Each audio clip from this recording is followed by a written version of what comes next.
អនិច្ចាសង្ខាររូបយើងអើយគិតគ្រប់ទៅហើយមិនទៀងទេកើតមកជាមនុស្សទោះយើងគេ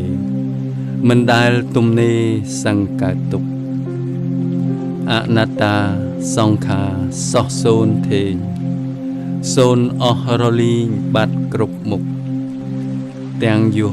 ទាំងស័កម្ដាយឪពុកមិនមានសល់ទុក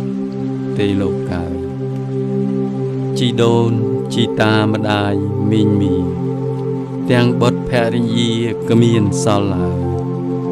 ទាំងរូបរាងកាយសូន្យអស់ហើយលោកកាយស្ដាប់ពាក្យនេះឲ្យបាន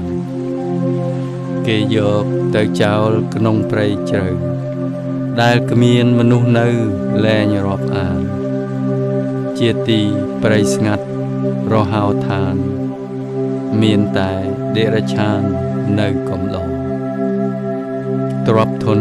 ដែលមានទាំងប៉ុន្មានយកទៅមិនបានពេញហៅក្រដេកដោយទីឋានឥតមានល្អរូបកាយនេះក៏សូន្យទៅទេវេរាកម្មកាលខ្លួនស្លាប់ទៅប្រពន្ធកូនចៅញាតិផៅគេជូនដល់ព្រៃឆ្ងាយវិលវិញទេតែឯងឥតគេក្នុងឋានស្ងាត់ចោលឆ្អឹងនិងសាច់លើផែនដីគ្រប់រូបប្រុសស្រីឬរូបសត្វរលត់សូន្យសោះបោះបង់បាត់ទាំងនាមក៏ខ្ចាត់ខ្ចាយសូន្យឈឹងគិតទៅ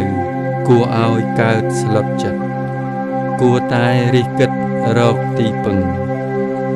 គួរខំស្ដាប់ធម៌ហើយគិតប្រឹងឲ្យទៀនហើយនឹងរក្សាសិលភាវនាកម្មដ្ឋានឲ្យបានខ្ជាប់ធម៌នេះគួរគប់កុំបីខ្ជិល